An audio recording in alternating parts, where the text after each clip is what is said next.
Welcome to the Courage to Live podcast. My name is Josh Bitskill, and I'm a retired police captain with 24 years of experience out of Las Vegas. Currently, I travel the country and I teach people about leadership, resilience, and courage. Joined by my wife and co-host, Jenna. Hi. And this is a continuation of our last podcast where we kind of broke down the Uvalde Robb Elementary School shooting, gave some details and some tactics and, some of the failings on that. And we wanted to do a follow-up on how to have the right mindset and also talk about the first officer on the scene was recently acquitted of all 29 child abandonment, child endangerment charges. Kind of give our opinion on that. I will say currently I am in the middle of traveling all over the country. So taking a break to record some podcasts. But I'm going to be in Florida and Washington, D.C. Wait, Don't tell me. Okay. I'll think of the rest. Utah. There's one more before that. Oh, Arizona. Yeah. Back in Sacramento. Yeah. And then I close it out at a dinosaur hotel in Utah. On your birthday. On my birthday. Yeah. Yeah. And by dinosaur hotel, he means a brontosaurus that's probably from 1943 when that hotel was built. I don't know when it was built, but the dinosaur has seen better days. And I don't think brontosauruses are real, right? What? I think brontosauruses, they said, weren't ever actually real dinosaurs. Are you serious? I've never heard that. Yeah, I think that was like misnamed and now it's like Gigantosaurus or something like that. I don't think Brontosaurus is a real dinosaur.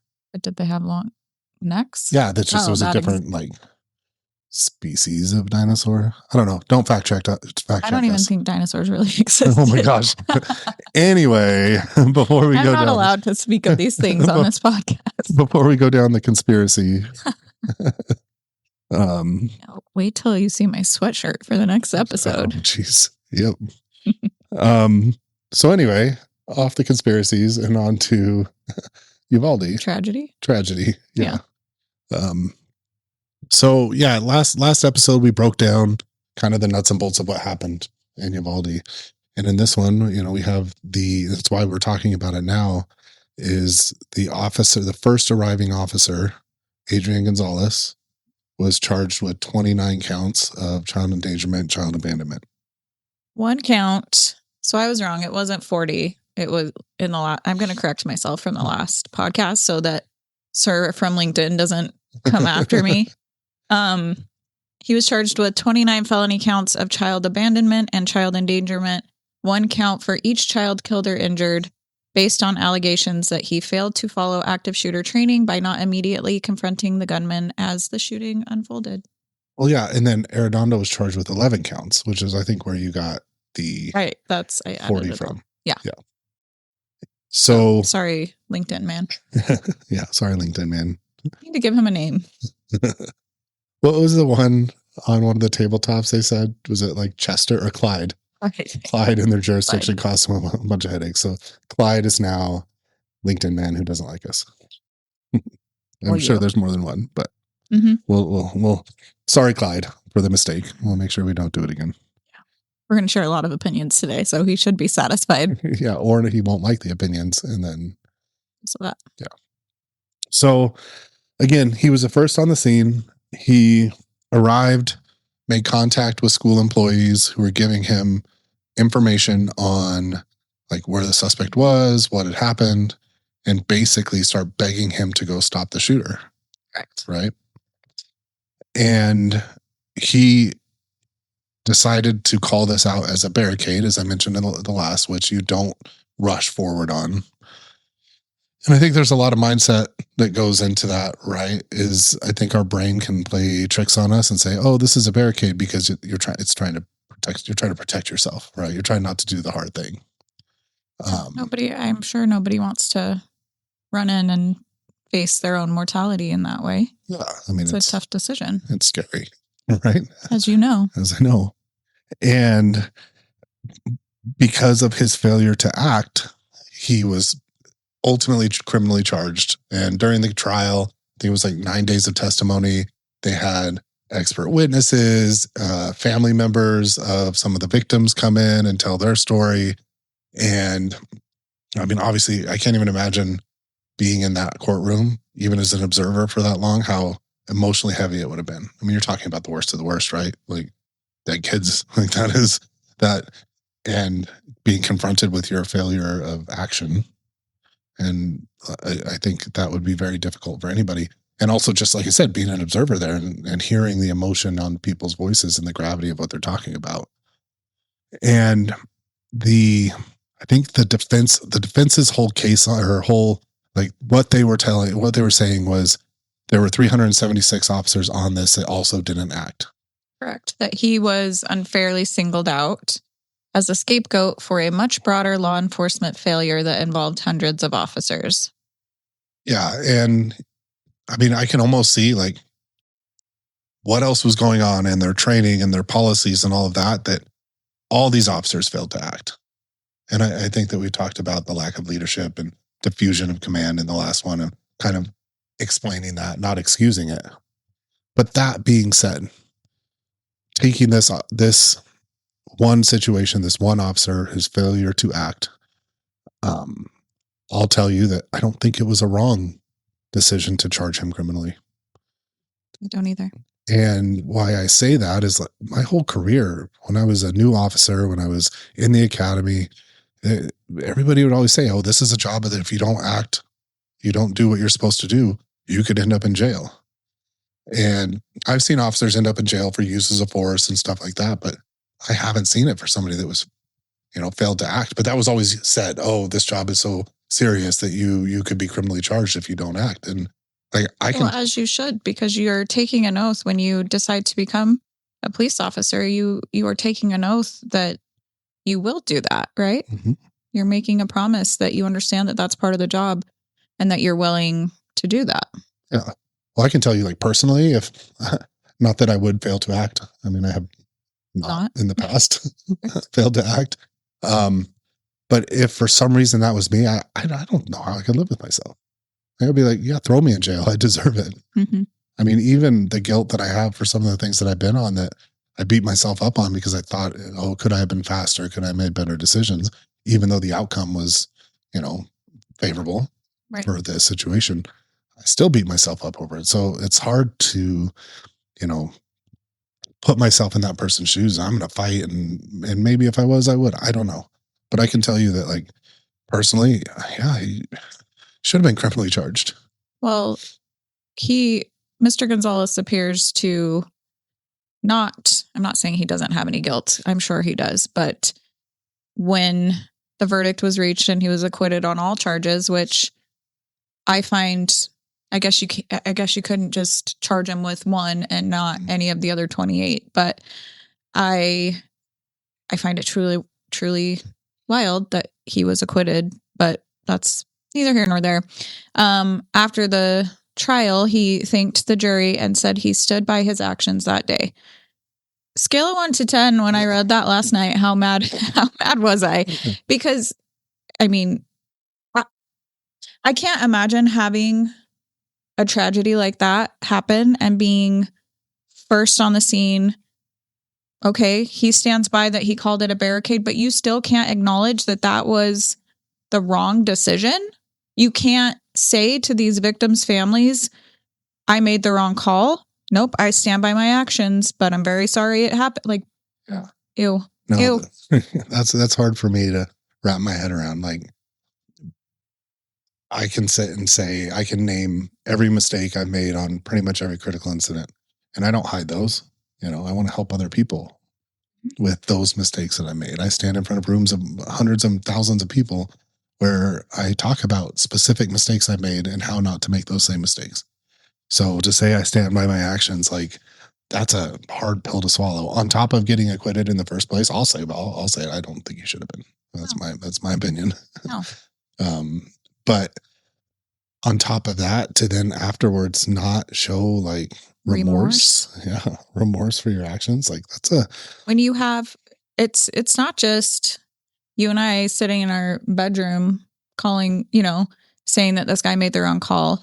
The DOJ, which that's a whole other mess. But they themselves said this was clearly not a barricaded subject. So you have pretty much the entire country can see that this is not a barricaded subject after the fact. And you're going to go through a whole trial. And then what you say at the end is, I stand by my decision. Like, yeah, I can't. And that's the thing. I can't find fault in, well, why am I getting charged when the other 370 something officers weren't? Sure. Or, was there an issue with training, how they were training, how they were prepared? Yes, there was. Yes. Yeah. However, that being said, you have a gun, you have a badge, people are dying, go through all of that. Like, so to sit around and say, are there mitigating factors to his guilt? Sure. But aside from everything else, like you said earlier, you put your hand in the air and swore in front of your friends and family and God and all that you would protect the community. And then you didn't. But you say you stand by that. That's a hard pill for me to swallow. It really is. What's going to be even harder is if he then goes back to policing. Yeah. I would be shocked. I don't know. Are you? We had failures on 1 October and people that didn't act who got fired and then got their jobs back for not acting. Yeah. Yeah. I just think like something of this scale like that, where there was a criminal trial involved. But again, stranger things have happened. You're right. And I feel like I would respect people more if in this scenario, okay, so you're a police officer, you have something tragic like this happen, you don't act. I would respect people who then at that point say, you know what, maybe I'm not cut out for this. I thought I was, but I'm not. And they go and find another profession. We've known people that have done that. Mm-hmm. And I think I struggle with people that fail to act and then continue to do that job. That is very scary. Yeah, absolutely. Well, and then to go to the chief, whose case, they still don't have a date for it. There's been a bunch of like litigation and stays and all of that. But he was the chief for the Uvalde Consolidated Independent School District Police Department at the time of the shooting. And he was also criminally charged. But his case is ongoing. But there was a statement that, because he was charged with the child abandonment and endangerment. Only 10 counts though. Okay. Because I think I could not find how they came up with that 10. I don't know if those were the ones that they identified after he arrived. Showed up. Yeah. I guess. But it says his attorney has publicly said Arredondo believed he and other officers did nothing wrong in their response. You can't. Like, not. That's the hard part. Like I said, it's like, okay, you could admit to mistakes and say, but charging criminally might be egregious or whatever for your defense. But to sit there and plead, because honestly, obviously I have some strong emotions about that first officer on scene. I don't know his training. I don't know his background. I don't know all of that. I know he had a gun and a badge. But beyond that, you're a chief of police, so you're experienced. You have the authority, the training, the tools to act. You're a chief of police of a school district. So you should have, at this point, been thinking about what you're going to do on an active shooter and what it's going to look like and what it's going to feel like, and still make the decisions or no decisions at all. Everybody in there is probably already dead. That was his. Yeah. During his interviews, what he said. And they weren't.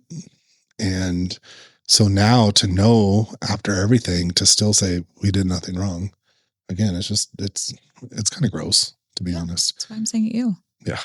Well, and the part that gets me is the defense talking about how it's a broader, they're blaming it on a broader systemic issue. And it's like, okay, that might be the case.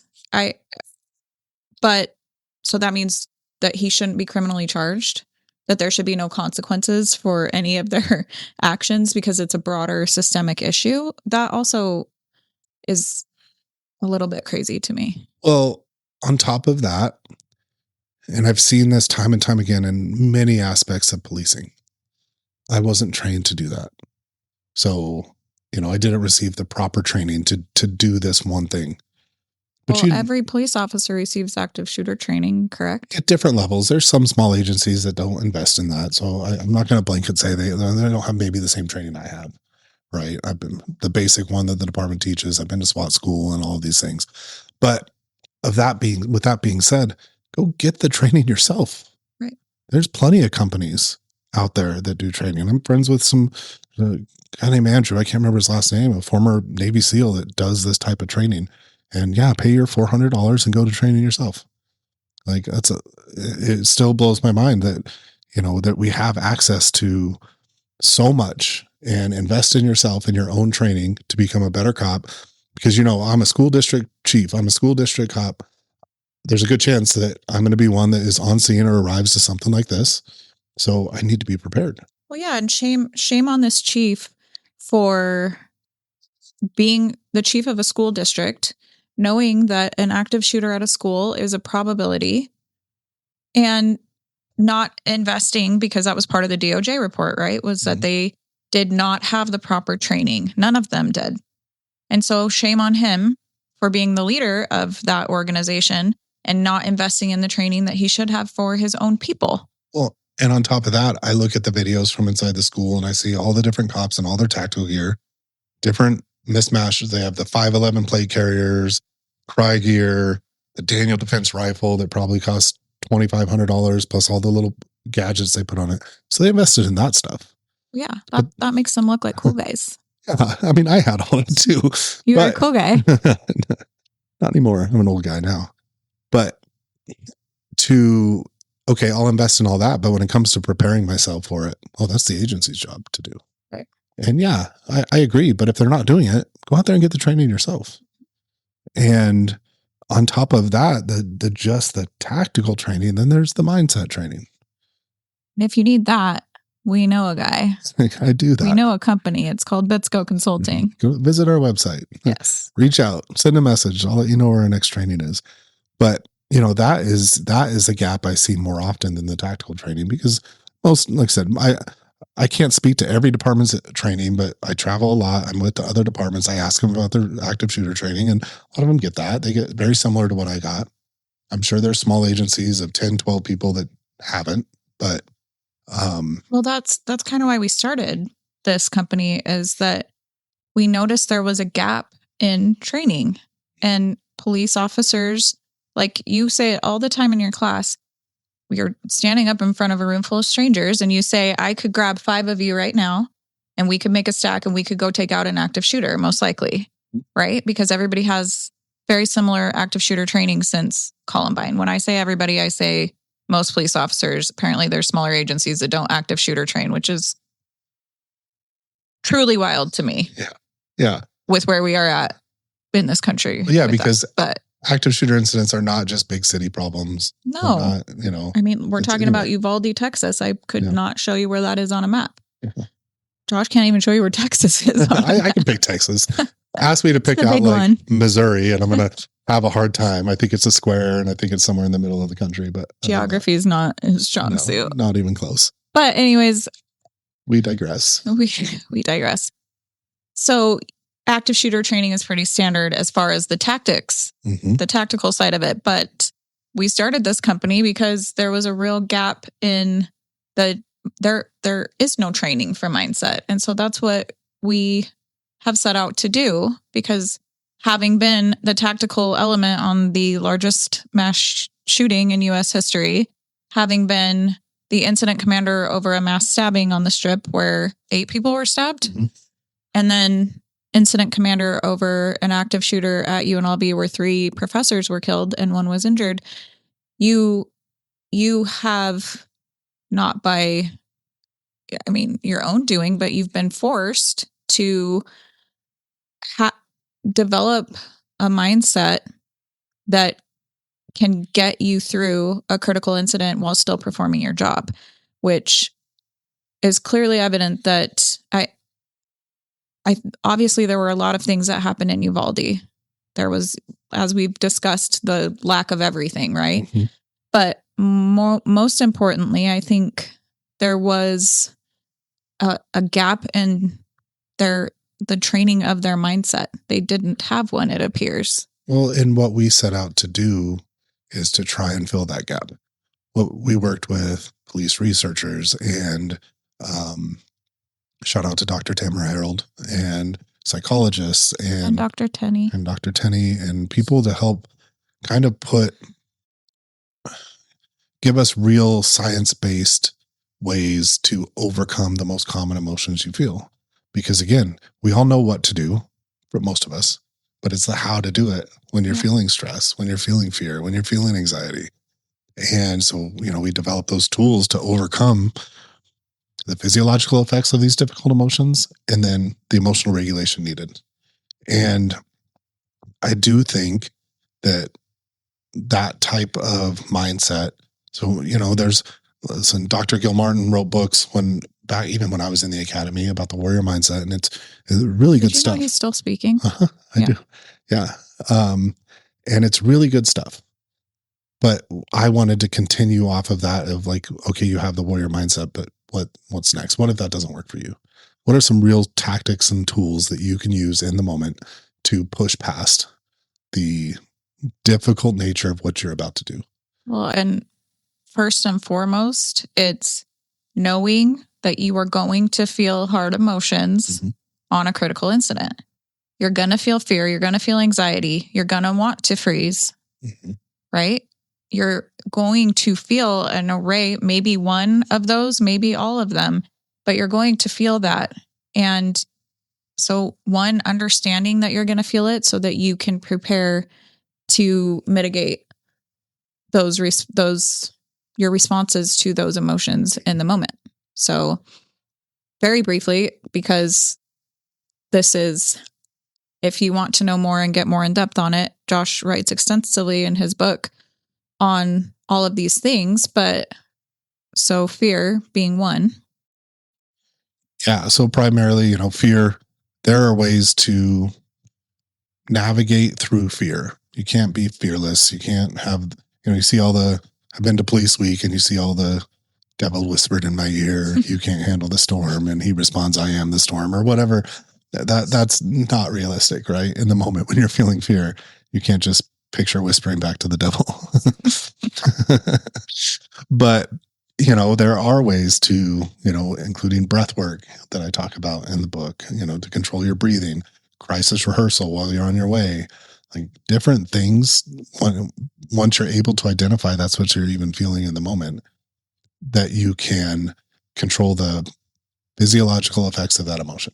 Because again, as humans, regardless of your belief system, whether believe we were created or evolved to have these emotions, we had those to protect us. But as law enforcement officers, we have to push past that.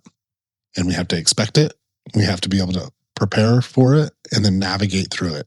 Again, overcoming or, getting rid of fear, being fearless, that's just not realistic. And if that's your expectation when you do feel it, then you're more likely to freeze. Right? So, which is obviously was a huge issue on this incident in particular. Well, yeah, right? I spotted that the first time I watched Arredondo's interviews after, and he's like, led by, I know we're going to be criticized by not making entry, and then but we stand by this decision. Yeah. But that we're going to be criticized, but I was calling it a barricade, and I figured everybody was already dead, and that's just somebody making excuses for not acting, for freezing in that moment. But not just him. We talked on the last podcast about how none of those officers, whether that was they were following commands, that might have been part of it, but I do think there was an element of a lot of officers freezing and not taking action. So what if, and we've talked about this on previous podcasts, but for new listeners, if you are a first responder and your inclination is to freeze, what do you suggest? So we do have what we call the Oaks method, which I go in depth in my class, even on our online class. But if I were to distill it down to one thing of all of that can help a listener right now, if you focus on the big thing you have to do, then that can cause you to become overwhelmed and freeze. rather than breaking it up into small chunks of what you have to do. There's a shooter in this classroom. What do I have to do? Okay, I have my gun out. I have multiple officers form a team. Communicate with dispatch what we're doing. Move forward towards the door. Have somebody breach the door, open it up. We're going to make entry, locate the suspect, engage them unless they give up or whatever that is. So breaking things up into small chunks, and it's where I talk about keep going, keeping that forward momentum. May not feel like you're going fast, but as long as you're moving forward, you're doing what you need to do. You're not freezing, you're winning. So, and there's a whole lot more to that I get into in the class or even in the book. But truly, that is how you can overcome that tactical paralysis, that feeling that you want to freeze. And guess what? It's not just related to active shooters. It's any critical incident. It's also in life, in business, and whatever's happening in front of you. That freeze, it's fight or flight or freeze. That is a natural response. And breaking the big thing you have to do up into smaller things and keeping that forward momentum is the way through it. And it's going to be scary and you're going to feel anxiety and you're going to not want to fail and all of that. If you focus on the small task at hand and keep moving forward, you'll end up being successful. Yeah. And, having that realization that I'm going into a room with a guy with a rifle. I could get shot. I could get killed. And what we've talked about is, but what are my values? What happens if I don't do that? And that's what these officers are experiencing now. Whether it's being criminally charged, whether it's living with the guilt, living with what you're living with. I know that failure to act in crisis can make PTSD symptoms so much worse because you weren't fighting through it. So, yeah, there are ways that you can continue that forward momentum and, ultimately be successful and be able to live with yourself after. So last thing I think we should talk about. So if you are a police officer and you've been on a critical incident and you froze or didn't act, what advice besides what you just said for how to mitigate it in the moment, but what advice would you give to those police officers now to help them, because you can go either one of two ways. You can fix that, right? You can do the work so that you don't do that in critical incidents, or you decide that maybe this isn't the career for you. But for those who want to fix it, what else do you suggest not in the moment? Yeah. So if you felt that you froze on something, maybe it wasn't to the point of like a Uvalde where it's on national news and, you can't go out to dinner without people recognizing you and all of that. But I would say invest in yourself. And there's two parts to this. Number one is becoming an expert in your craft, whatever that is. You're a patrol officer, be the best patrol officer you can be. Find any and all training. So when you're confronted, there's no question on how to do or what you need to do. Know active shooters inside and out. Know whatever that incident was. Know how to, set up for a barricade or, car stops or anything else. You should be an expert in your craft if you're going to do a job that you can die. And if you fail or other people can die. So that's part of it. The other part is learning about yourself. Why did you freeze in the first place? Was it because you weren't trained? Was it because you truly didn't know what to do? Or was it because you knew what to do, but you didn't think you could do it? And that's where the hard work comes in. That's where, getting into therapy, learning about yourself, working through processing through the trauma of what you experienced and what it feels like to feel that you failed. But some of the best lessons I've learned was been through failure. Yeah. And so, but you don't want that failure to come on a 1 October or a Uvalde. Like, I'm not saying you ever want it to come, but that's the moment that you have to be the absolute most ready for, right? Yeah. Instead of not talking about it, use it as motivation to really invest in yourself. Like I said, find a mental health professional, work through that, develop specialized tools just for you. This is what I was feeling. How can I not feel that way? That's where finding especially a, clinician that understands police work or military or whatever that is, and really building those tools in yourself so it doesn't happen again. And then ultimately it's gonna something like that's gonna happen again, where you're gonna have to, spur action. And if you've invested in yourself enough and you become, have a very tactical mindset, and also the mindset of you're not going to quit, you're not going to freeze, you're not going to stop, you're going to continue moving forward, then you can put it into action. Honestly, I think that's the only time that you truly can heal from that, is then being confronted with a similar situation and not failing. And if you're a cop and you're out there working, you're out there showing up on the calls and you're putting the work in yourself, you'll have the opportunity. Maybe not another active shooter, but something that you have to be able to push through and push forward and apply all of that work that you've been putting in yourself. So, well, that concludes our 2-part Uvalde series. Maybe we'll do another episode if Aaron Dondo gets acquitted of his felony charges as well. But it's time for the salutes and salutations. So today we're saluting Dr. Tamara Harold for helping us not only with the resiliency class. She's an amazing police researcher, doctor. She now took over the problem we're into policing, and she's working at University of Texas. So she's the director of that now. So look her up. She's pretty cool. And then the salutations are for Adrian Gonzalez. F you very much for sticking by your decision. That'll probably get edited out, but we'll see. We'll see. That's the salutation today. Yeah. And I appreciate you spending some time with us. If you liked what we talked about, please share the podcast with a friend, leave a review, subscribe. And there's more in my book, The Courage to Live, available on Amazon, where I really get in depth on, how to freeze, how to make difficult decisions when you're feeling afraid, when you're feeling stressed. And I appreciate you spending time with us today.